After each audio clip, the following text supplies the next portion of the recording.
John, a hard-working farmer devoted to his family's land, led a simple and quiet life on the farm. One evening, his peace was interrupted when an injured hiker suddenly appeared at his door, seeking help.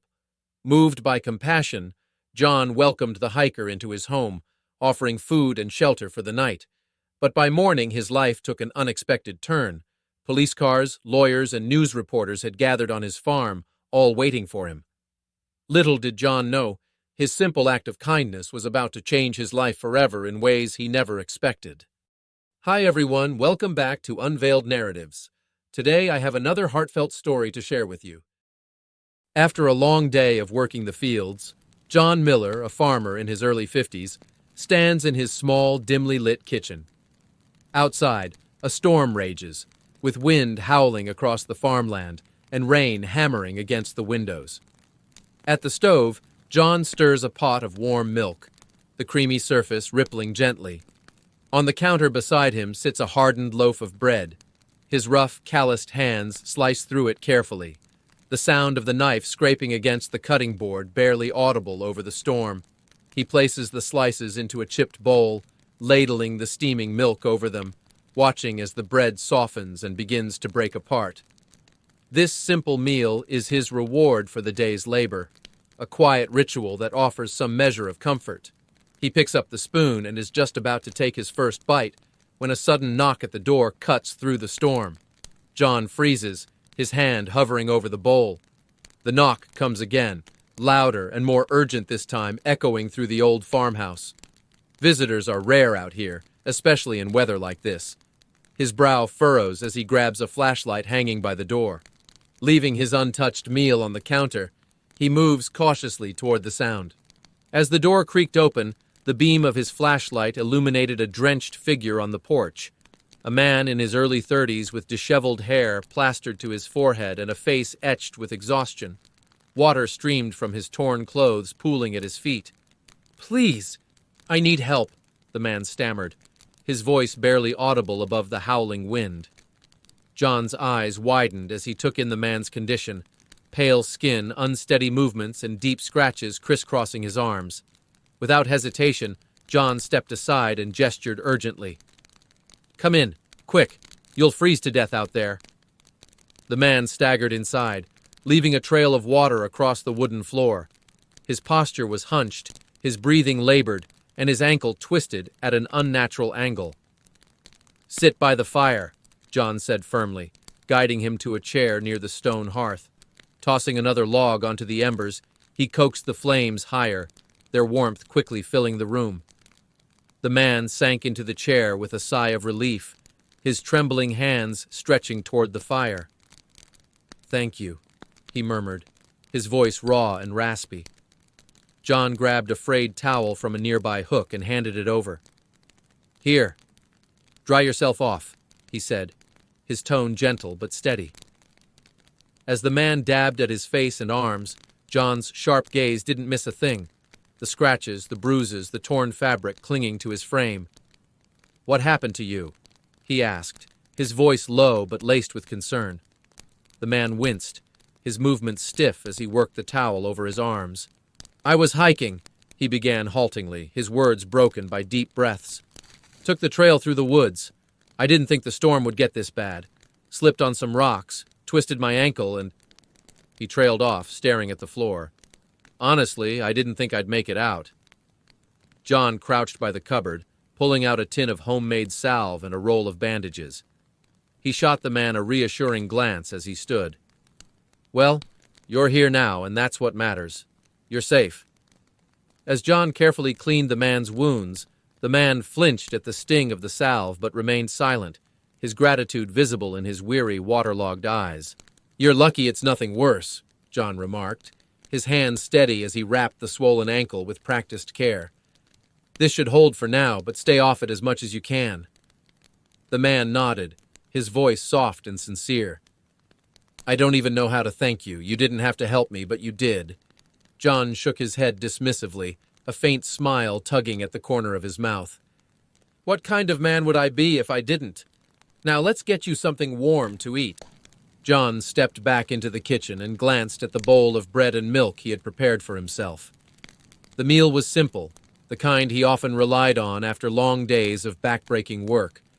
His stomach growled loudly, a sharp reminder that he hadn't eaten since breakfast, a hurried slice of bread and a cup of coffee before heading out to tend the farm. He paused for a brief moment, the weight of his hunger tugging at him. But the image of the hiker, soaked and shivering by the fire, filled his thoughts. Without a second consideration, he picked up the bowl. It wasn't much, but it was enough to offer warmth and comfort to someone in need. Carrying it into the living room, John placed the bowl gently on the table in front of the hiker. "Here," he said with quiet resolve. "It's not much, but it'll warm you up." The man looked at the bowl, then up at John. "What about you? Won't you eat?" "I already ate," John said, the lie slipping out as naturally as his smile. "You need this more than I do." The man hesitated but eventually picked up the bowl. The first few bites came slowly, his trembling hands betraying just how weak he was. Gradually, though, the warmth of the meal began to bring color back to his cheeks. As the man ate in silence, John lowered himself into a chair near the fire, a stack of old, worn papers resting on his lap. The man glanced up between bites and noticed John staring intently at one of the pages, his brow furrowed with deep concern. The flickering firelight illuminated bold text at the top of the document. Notice of foreclosure. The rest of the page was partially hidden beneath John's hand, but the tension in his expression spoke volumes. After hesitating for a moment, the man spoke softly. "Everything all right?" He nodded toward the papers, his voice careful, not wanting to overstep. John looked up, caught off guard, and then let out a tired sigh. "Just some farm debt," he said, his tone measured as if he didn't want to say more. "Nothing you need to worry about." The man nodded, sensing the weight in John's voice, but choosing not to press further. "I hope things work out," he offered sincerely, his gaze lingering on the farmer's weary expression. John managed a faint smile, folding the papers and setting them on the small table by his side. He rubbed his temples as if to ease the weight of the day, then broke the silence. "What's your name?" "Andrew," the hiker replied, lowering his spoon. "And you?" "John," the farmer answered simply, leaning back in his chair. Their conversation was light, but the weight of the storm and the quiet tension in John's expression filled the room.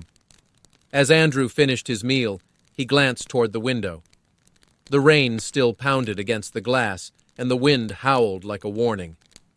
"I should probably head out once the storm eases up," Andrew said hesitantly. "Don't even think about it," John replied firmly.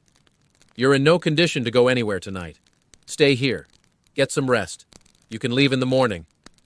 Andrew looked at him, unsure. "Are you sure? I don't want to impose?" John waved off his concern. "You're not imposing. A good night's sleep is the least you need. Don't worry about the rest." Reluctantly, Andrew nodded, the warmth of the fire and the comfort of John's hospitality beginning to soothe his frayed nerves. After clearing the dishes, John grabbed a thick blanket from a nearby trunk and handed it to Andrew. "You'll take my bed tonight," he said with a tone that left no room for argument. "I'll sleep out here." "No, I can't let you do that," Andrew protested.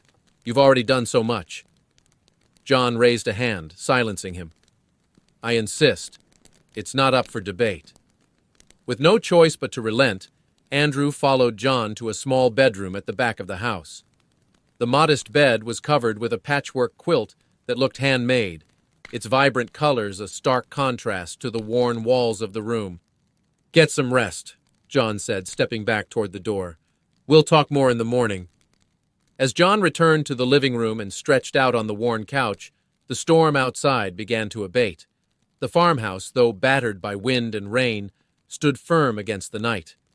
Inside, the flickering firelight cast long shadows across the walls, offering a fleeting sense of warmth and safety to the two strangers brought together by the storm. In the guest room, Andrew lay awake as well. He couldn't shake the farmer's kindness or the sight of those documents from his mind. The warm meal, the clean bandages, the bed, it was far more than he had expected, especially from someone who so clearly had little to spare. He resolved to find a way to repay the man's generosity, though he had no idea how. By morning, the storm had passed. The faint sound of hammering stirred Andrew from his sleep. He blinked against the early sunlight filtering through the small window of the guest room, his body still heavy from the previous day's exhaustion. Shuffling to the window, he spotted John near the barn, repairing a broken wooden gate with methodical precision. The golden morning light cast long shadows, highlighting John's worn figure as he worked. Pulling on his jacket, Andrew stepped outside, the crisp air brushing against his face. He inhaled deeply, savoring the quiet stillness of the farm. As he walked toward John, he couldn't help but feel a twinge of guilt. For all the comfort and shelter he'd been given, it was clear John had little to spare. "Morning," Andrew called out, his voice breaking the silence. John paused mid-swing, lowering the hammer to the ground. He wiped his brow with the back of his hand, smiling faintly. "Good morning, hope you slept well." "I did, thanks to you," Andrew said, his voice tinged with gratitude. "I was just about to thank you and head out." He gestured toward the direction of the main road, feeling the pang of parting. John nodded but raised a hand, his tone warm but resolute. "Hold on a moment. Don't go just yet. I've got something for you." Curious, Andrew watched as John disappeared into the barn. Left alone, his gaze wandered toward the far edge of the farm. He wandered a few steps toward the edge of the property. That's when his eyes landed on a signboard, partially obscured by overgrown weeds. The bold letters bore the name of a well-known corporation, a name that carried a reputation for swallowing up small farms. Beneath it, smaller text hinted at something ominous, a warning that didn't need to be read in full to be understood. The sign loomed like a silent threat, casting a shadow over the peaceful morning. Feeling a pang of unease, Andrew turned his gaze back to the farm. Near the barn, he noticed a series of barrels rigged to collect rainwater, their spouts patched together with scraps of metal and tape. The makeshift system spoke volumes. Why would a farm this size depend so heavily on rainwater? He followed the gutters with his eyes, noting their worn, patched state. As he wandered closer to the fields, another detail caught his attention. An irrigation ditch, its bottom cracked and dry. It seemed abandoned, as if it hadn't seen water in years. Andrew crouched to touch the soil nearby, feeling its coarse, brittle texture crumble under his fingers. He straightened, glancing back toward the house, his thoughts racing. The pieces fell into place. A big corporation's looming presence, a farmer relying on rainwater, dry fields that once thrived, all signs of someone struggling against forces far beyond their control. Andrew's chest tightened as he realized just how much John was enduring.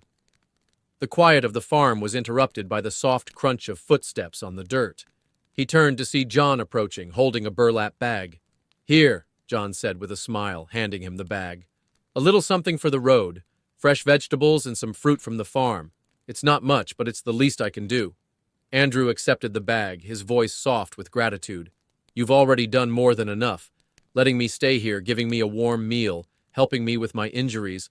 I don't know how to repay you." John shrugged. "No need to worry about repayment, just get yourself home safe." Andrew hesitated, his grip tightening on the bag. "Before I go, may I ask you something?" John tilted his head, curiosity flickering in his eyes. "Yeah, of course." Andrew gestured toward the rain barrels. "I noticed you're collecting rainwater. Is that just for backup, or—" A shadow crossed John's face, and he sighed. "Not just backup. A while ago, Evergreen Corporation bought the water rights to this area. They built a system to divert water from the river, leaving little for the farms around here. They offered me their services, of course, but at a cost that would bury me deeper in debt. So I make do with rainwater and what little I can salvage." Andrew nodded slowly, his thoughts racing. "And the land? Is it yours?"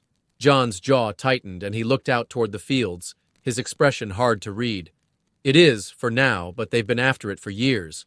Evergreen wants to buy it, and when I refused, they tried everything to push me off. Raised disputes over zoning laws, made false claims about environmental violations, even tried to buy out my neighbors to isolate me. He paused, his voice firm, but tinged with weariness. This land has been in my family for generations. I won't give it up, no matter what they throw at me. Andrew absorbed his words, glancing again toward the distant signboards. I can't imagine what that's like, holding on through all that. John shrugged, a faint smile softening his features. This place is more than just a farm. It's my home, my history. Giving up isn't an option. Andrew hesitated for a moment before speaking again.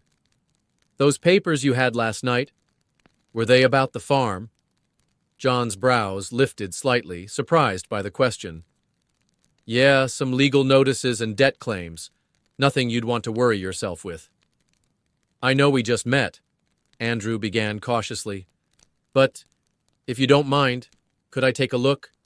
I've dealt with a fair share of contracts and legal stuff in my time. Maybe I can help. John stared at him, a mix of gratitude and skepticism crossing his face. That's a kind offer, but I wouldn't want to burden you with my problems. It's no burden, Andrew said firmly. If there's even a small chance I can help, I'd like to try. John studied him for a moment, then nodded slowly. All right, I'll bring them out. As John disappeared into the house to fetch the papers, Andrew stood near the barn, his mind racing with possibilities. He didn't know if he could truly help, but the idea of leaving John to face this battle alone didn't sit right with him. When John returned with a small stack of documents, Andrew accepted them carefully, determination gleaming in his eyes. Thank you for trusting me, he said sincerely. I'll see what I can do.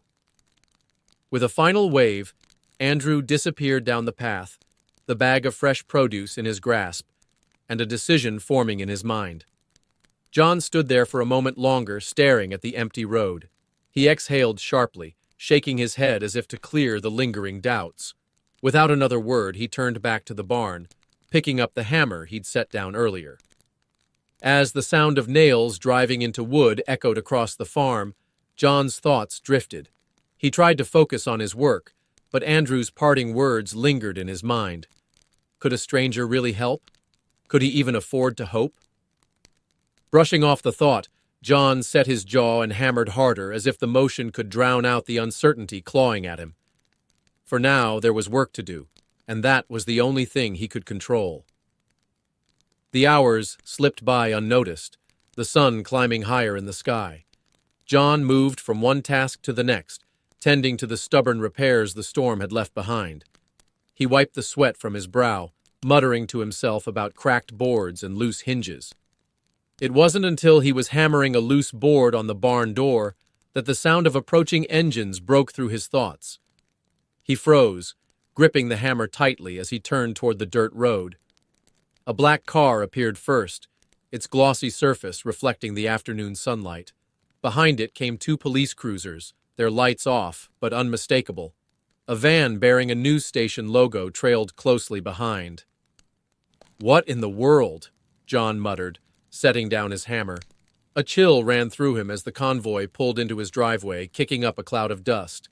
His heart pounded as he wiped his hands on his jeans and stepped forward hesitantly. Andrew was the first to step out of the news van, now dressed in a sharp suit that made him almost unrecognizable. His calm yet serious demeanor hinted at a sense of purpose. From the sleek black car behind him, two lawyers emerged, each carrying a polished briefcase, their expressions focused and professional. Moments later, the police officers exited their cruisers, scanning the area with quiet authority, their presence adding an unmistakable air of seriousness to the scene. John's breath hitched. He clenched his fists as unease crept up his spine. "What's going on here?" he called out, his voice tight. "Why are the police here? And reporters?" Andrew approached with measured steps, raising his hands in a gesture of reassurance. "John, I know this looks like a lot, but I need you to trust me. I owe you an explanation." John's eyes darted between the police and the reporters, his anxiety building. "You better explain fast," he said, his voice sharp.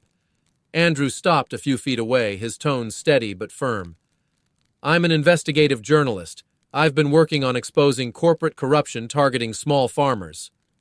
John's jaw tightened, his pride and wariness fighting for control. I didn't ask for any help, he said, his voice low. I know you didn't, Andrew said, his voice softening. But this fight isn't just yours. It's bigger than you, and it's not one you can win alone. These lawyers, he gestured toward the group behind him, are here to examine your documents. The reporters, they're here to make sure your story gets out. And the police are here to ensure the corporation doesn't retaliate or try to interfere. John's gaze flickered to the group. The lawyers stood ready, their expressions professional, while the reporters adjusted microphones and cameras, murmuring among themselves. The police officers remained watchful, their presence unnerving. Why should I believe any of this? John asked after a moment, his voice laced with doubt. Andrew stepped closer, his eyes meeting John's.